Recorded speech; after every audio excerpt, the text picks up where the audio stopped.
right, let's get to it because there was some footy on yesterday. I mean, how much do we read out of the Geelong-Brisbane game? Because Geelong were missing Cameron, they were missing Hawkins, they were missing Bowes, Duncan, Isaac Smith wasn't there, and Brisbane largely at full strength. I just thought they were awesome. So if that's one takeaway, I mean, the options that Brisbane have got with their midfield/forwards and last week we discussed Cam Rayner going to half-back. I'm not sure about it. You liked it and he looked terrific yesterday, so big tick for that if they can find one there. But just your initial thoughts on, let's start with Brisbane because they're going to be a talking point this year.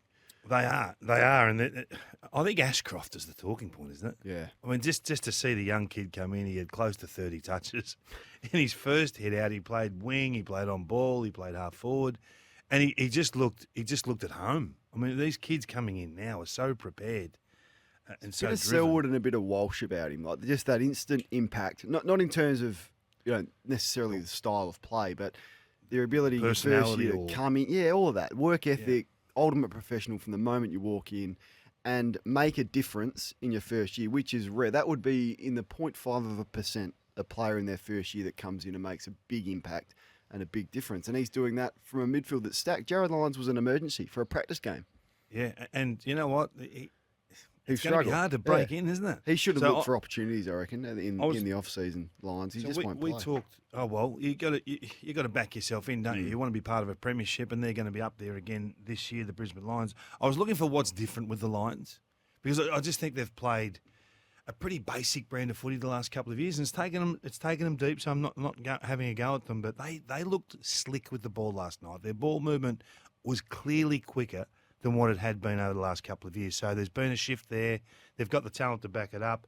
I really like Darcy Wilmot. I think he's in. I think he's in for a serious season, playing that wing defensive role. I know he was a high draft pick last year, but all the talk will be about Ashcroft. While Wilmot, I think, is an absolute beauty. Do you know who's another left field All-Australian? And this could be a question we put out on the temper text. 0433 90 out 11 16. Not your standard names, but a left field All-Australian, Kadeen Coleman on the half-back flank. Kitty Coleman.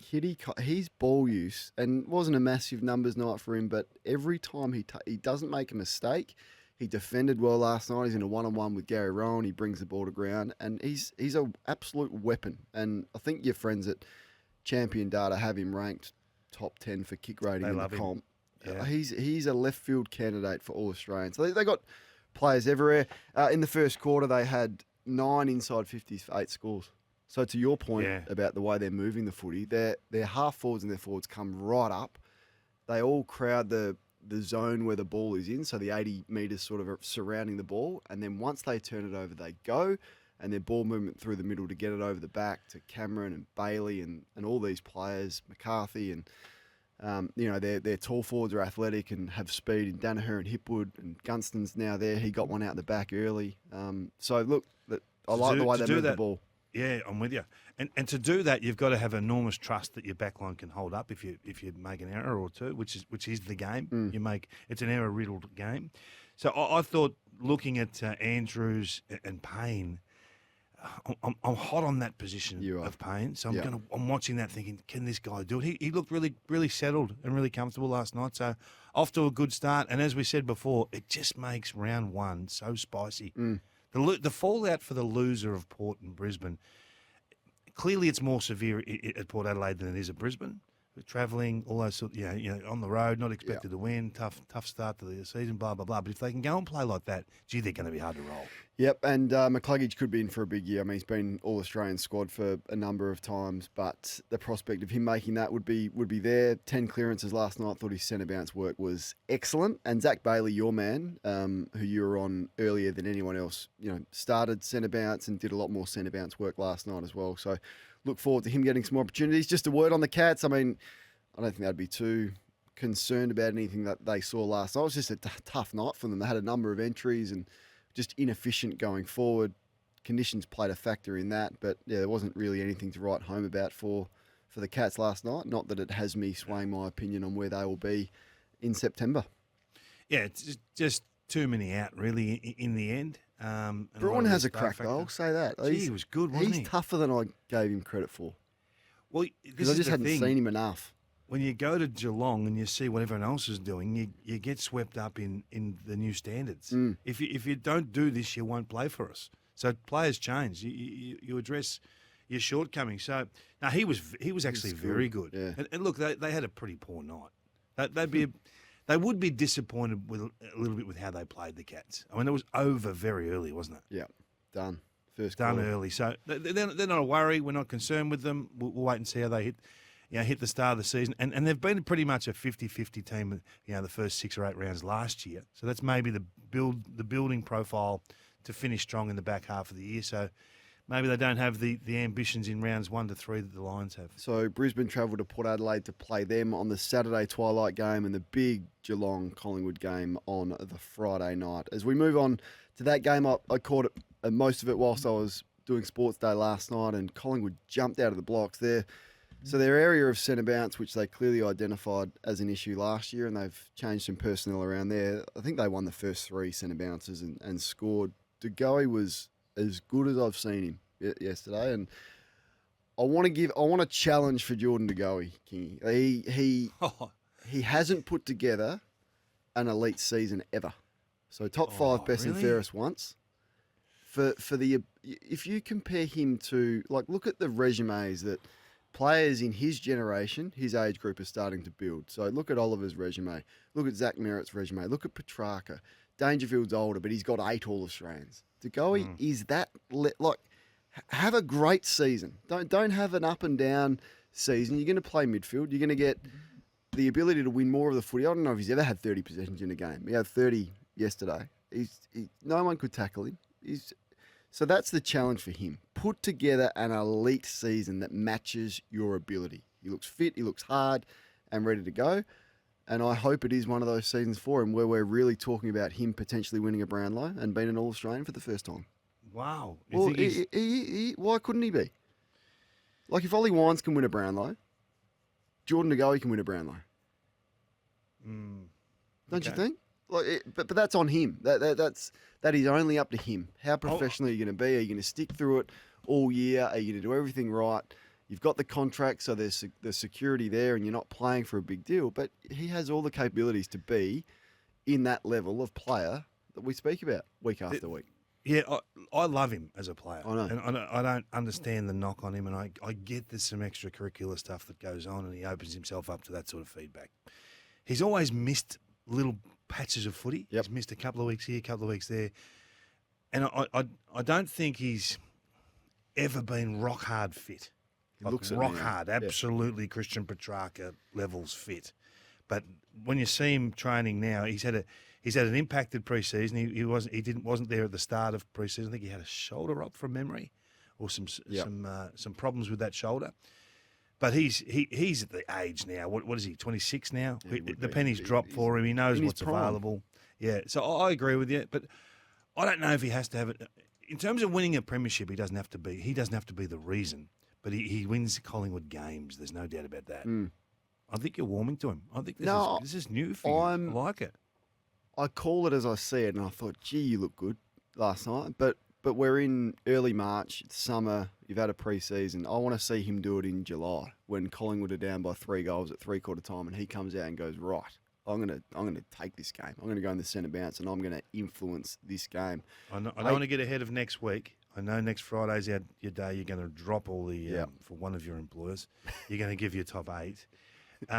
Where they'll be early signs Collingwood on the will be Pies? in there. They'll be in there. Yeah, they'll be in there. Very, very high up. Or? The only query I've got, and I wanted to ask you about this, is are they too aggressive defensively, and are they too easy to score against? So we would think that Hawthorn are going to be a bottom 2, bottom 3, bottom 4 side. 30 scoring shots they gave up. I mean, their defenders play aggressive and how and more, and that's their one area. I think. Have they got their positioning right when the turnover comes to be able to get back and defend? So that would be the question I've got. Billy Frampton, I don't know. I'll be surprised if he's still there at round 5. Yeah, don't get too consumed with the individual magnets. The way they so to put you at ease with it, because I know you're just sort of manoeuvring the magnets at the moment. Mm-hmm. Collingwood on all the stuff that I track were the best team without the ball last year. the best. Doesn't mean your points against, your ability to win it back, your ability to hold up as a defensive 50, and then launch. That's what they do. They gum it up, down, back, and then go. And that's why it looks so great when it works. I'm telling you, I'm going to have them. I guarantee I've got them higher than you. Okay. I guarantee. No, we mentioned this last week, and you are high on them. Where do you have Collingwood finishing? And for Hawthorn fans, like you should wasn't bad, was it? You should be thrilled. Like this could have gone really ugly at the start of this game, and then you hung in there. You're going to turn the footy over, and that's going to come with some frustration. And Collingwood, as Kingy's saying, are organised, so that happened a number of times. But you found a couple. Mackenzie, just good, composed decision maker. You put him in with Ward. He's a bit similar to Ward. They make good decisions. Fergus Green bobs up, and it's just a good story. I thought this guy's a lively type. No, they had some good signs. Biggest win was Warple, I reckon. Yeah, Warple had 30. Just getting back to being Warple. High meters We gained. haven't seen that, have we? He's been AWOL for 18 months. Yep. And then the ruck combination, looked okay. There was another practice game last night, and it was a tough watch, I've got to say. The Port Adelaide Fremantle, it was a scrappy, sort of dogged affair, windy conditions, bit of rain in Perth. But, I mean, Fremantle looked really well organised. I reckon they're the hardest running midfield, defensively and offensively in the game. Love Brayshaw. I think his standing in the game is going to continue to grow. Sarong was good. O'Meara's ball use was poor, but he's a bigger body and a good replacement for Mundy. And along with Brodie, their mids look good. Darcy made a statement to me. Sean Darcy in the ruck took 3 contested marks and really took it to Scotty Lycett with Jackson out of the side with that head knock. So their back 6 is really rock solid, Fremantle. So Pearce, Cox, Ryan, when he's there, he didn't play. He's got an injury concern, but Young's a great young player. Chapman and Wilson and Clark provide the run. So my initial impressions were going, gee, this is a well-organised unit, Fremantle, who now have some options forward with Fife. So, look, I don't know where you're going to have them in your top 8, but there's another team that will be tough to analyse where they're going to finish. Kingy, the Dockers. The story for me is Fife. So how does it look? Can it work? Will it work? And because he gets a different type of opponent now. He had Jonas last night, so he's going to get a centre-half back type opponent. So it's when we talk about his goal-kicking feats over the journey, normally it's drifting forward as a midfielder with a midfield-type opponent.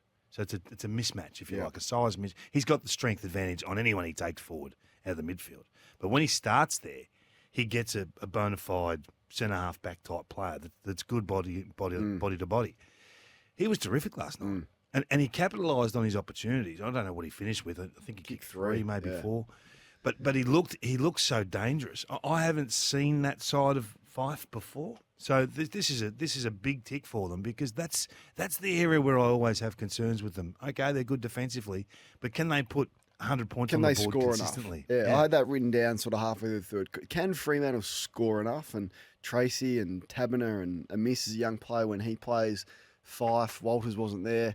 Is their forward line, as we mentioned last week, doesn't have enough star power there. But they're so well organised. Are they creative enough in the middle? Like who's their midfield? Liam Henry was a target that can go forward. Yeah, their Dustin Martin role? They're small. Shea Bolton. Yeah, they're small in the midfield, but they're. Yeah. I don't know. They're so well organised, and Jackson's going to give them a point of difference, and so that will be a different look. I don't know how it's going to exactly come together with him, but he'll provide at least a challenging matchup. But I just think that they're really hard to score against, which will keep them in a number of games. They're going to play in Perth, which is almost impossible to win. They're going to be in the mix, but do they have enough star quality as the other sides? Like watching Collingwood and Geelong and Brisbane, I go, they can't match it pound for pound, but game plan style, stacks up.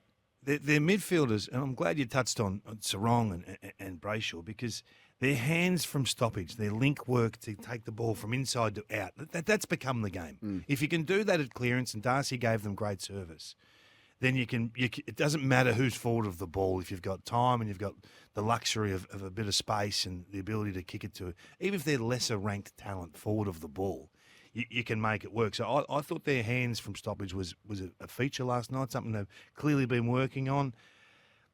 What about the other side of the coin? Oh, speaking of can't score, how disappointing were Port? They looked flat. to me. And it did start around the ball. They just looked like they were running in quicksand a little bit, or running in soft sand, whereas Fremantle were really covering the ground. Ken said after the game, no excuses. We're really disappointed. We're beaten by a side that was more organised than us, and back to the drawing board. And there's not long to go back to the drawing board. We've heard it a few times. So forward line was an issue last night. Georgiades is a frustrating player in year 3 or 4. Is he going to get there? Don't know. Dixon, 31 now. The toll of injuries, is he going to get there? Is he going to have to ruck? I don't know.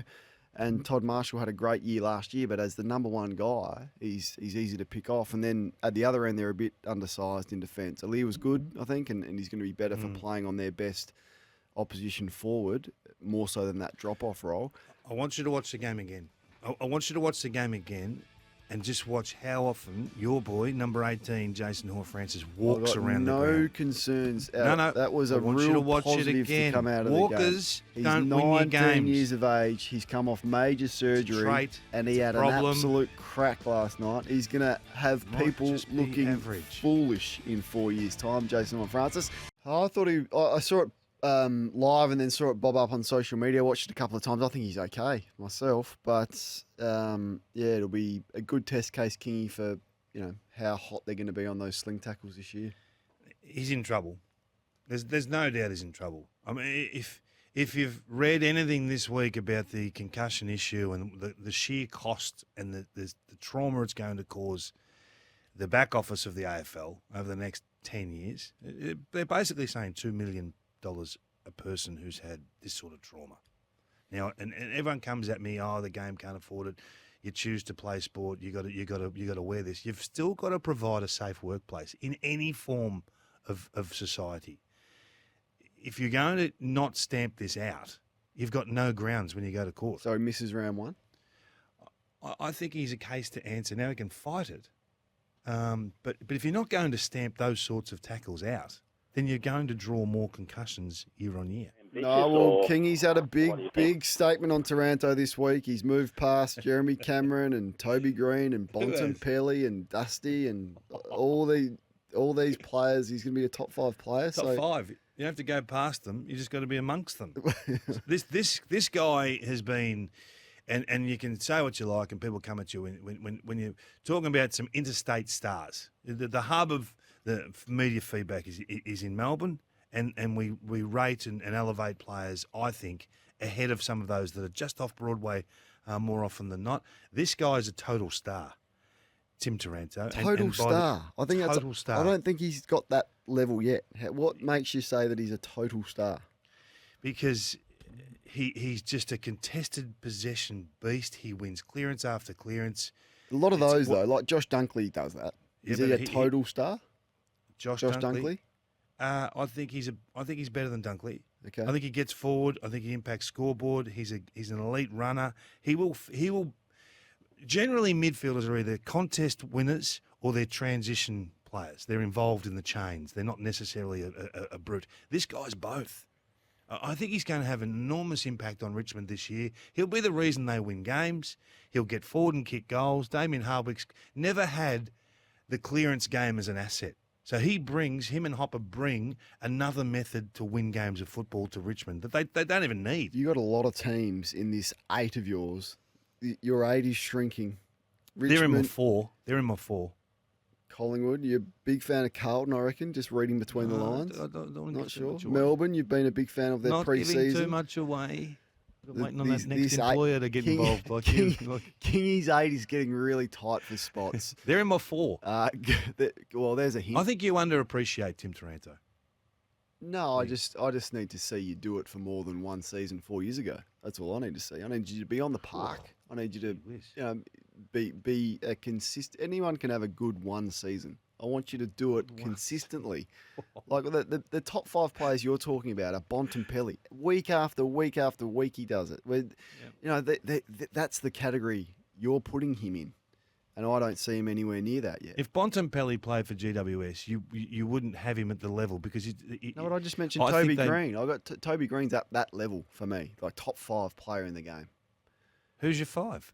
Well, I haven't. You put me on the spot, but You said you just. I'm saying at the I end of wouldn't have this him year, in my top Taranto 40. will be in the discussion. I mean, you laughed at me when I said Franklin wasn't in my top 50. That was proven to be No, I didn't. absolutely You said he wasn't the top spot on. 200. No, initially it was with you. I said top 50 and you laughed at me. And that Yeah. was proven to be spot on. I'd have Taranto in the somewhere between 70 to 40, not top 5. Now, Yeah, if he does but it, I'm not saying today. I know, I'm saying I at know. the end of this season. Yeah, I know what you're saying. What do you think? Is that for the dumb shies and I've heard this week file next week? Or do we let Kingy get away with that? It's at end of year. One of my favourite footy stories, Kingy, is the time that Ross Lyon went Matthew Pavlich. Now, this came out post-event, and Ross has spoken about this, but it was a game in 2012 where they were playing the Gold Coast, and Ross thought he would go the captain. He said, "Mate, you look pristine. Look at you. Not a bead of sweat on you. Jumpers immaculate, socks up, tucked in." And then all of the Fremantle players are going, "He's gone Pav here." Well, my information is that he's done similar at St Kilda during the week. This week. What's he done? So they're talking standards at the footy club, and I'm sure Ross was speaking as Ross does, very engaging and entertaining. But he's gone Jack Steele in a roundabout way, in a cutting sort of way. So they're talking standards, and Ross says to Jack Steele, "In terms of standards, I reckon, Jack, you're about an 8 out of 10. And then there's silence. And sort of under his breath, he says, "I prefer my captains to be 10 out of 10. That's what I've been told.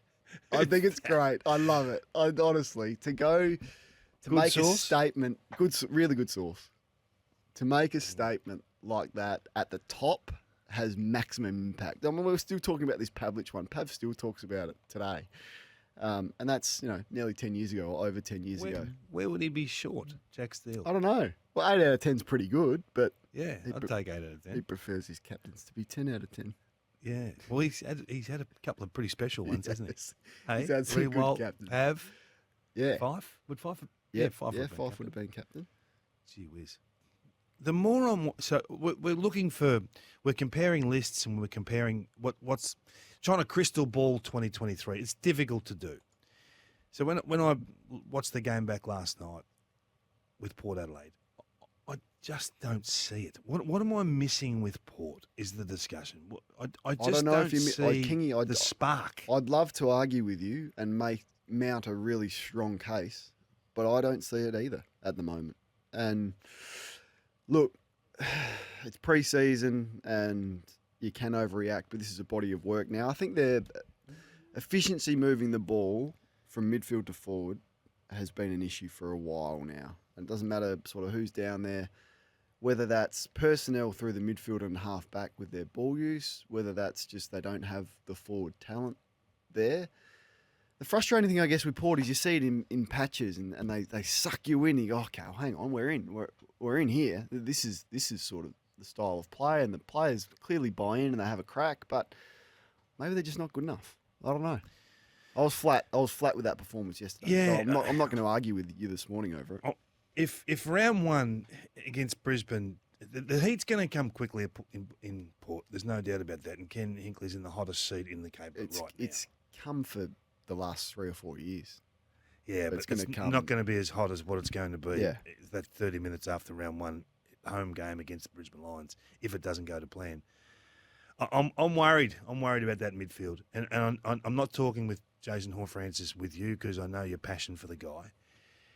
But I just wonder if he's going to be the difference maker that they traded for. Well, in the short term. Yeah, but I'm not sure in the long term he'll get there. I'm not sure that was the idea to have him as a difference maker. I mean, it's a bit tough to ask a 18, 19-year-old coming from a club. I understand that, but if it's not him, then yeah, well, I don't know. Rioli didn't play last night. Boak didn't play last night, but are they going to be the difference? 34-year-old Travis Boak with 327 games in his legs? Probably not. Is Rioli, he adds a little bit of class in the forward line, but he hasn't shown to be a consistent AFL player for a long period of time. So the questions are all there, and you're right to pose them. The ruck's an issue, the forward line's an issue, they're undersized in defence, and do they have enough depth and class through the midfield are all questions. Their edge?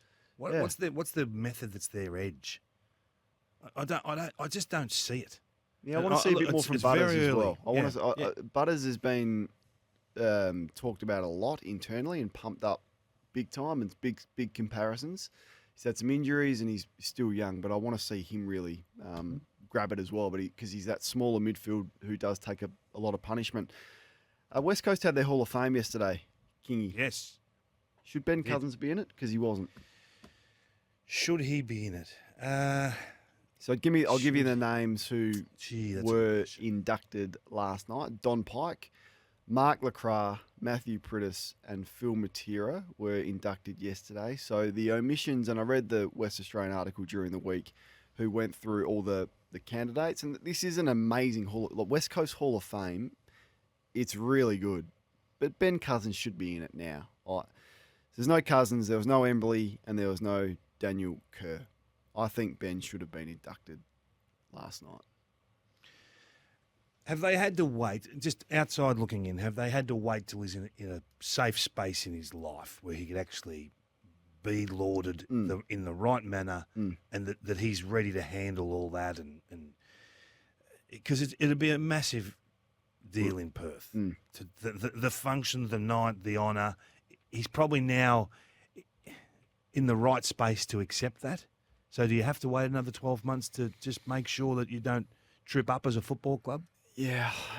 For the contribution that he made during his playing days and the work that he's done, and I don't know what sort of space he's in now, but from what I've seen, it's much better than it was. I just think he deserves to be in that Hall of Fame. There's no rush, though, is there? No, there's no rush, but there's some names in there that have gone in before him. In an ideal world, he would have been in the inaugural Hall of Fame straight away. Bang, done. For what he's done, his record is extraordinary. But anyway, it's there's no right or wrong, I don't think, and Hall of Fames across all clubs and the AFL. In fact, he's not in the Australian Football Hall of Fame either. So they're going to have to make a decision on that at some point as well. But what do you think out there? We'll put it out there on the Temper text 0433 98 11 16. Congratulations to the four that went in. I love Hall of Fame night. All clubs do it so well. The AFL do it so well, and it's a night to be celebrated. So I don't want to take anything away from those that were inducted, but yeah, I reckon it's time for Ben. He's one of very few past players that I get genuinely excited to say hello to when I see him. Do you? Yeah, genuinely excited, like a 5-year-old kid. Just excited to shake his hand, give him a cuddle. He has an aura about him that like no other. Who else is in that category for you? Like Stephen Kernahan's in that category for me. Like if I see Stephen Kernahan, I'm genuinely like goosebumps excited. Tony Modra would be another one for me. Cousins 1, Carey 2. Yep. And I'd have to think about. Still get excited seeing the duck. Yeah. It's just always. There's always something happening. It's always fun. I wonder who the fans love to see. And I know the texts will come through and the retired those that want to hate or hate, but those you genuinely get excited to run into. Yeah. You've got Modra? I've got 100% Modra. I think Kernahan would be one. Any of the old sort of star Crows players, because that was the team when I was 10 to 12. They were the biggest things you've ever seen, and they still to this day, like still running the players like Rodney Jamieson, and that gives me a lift.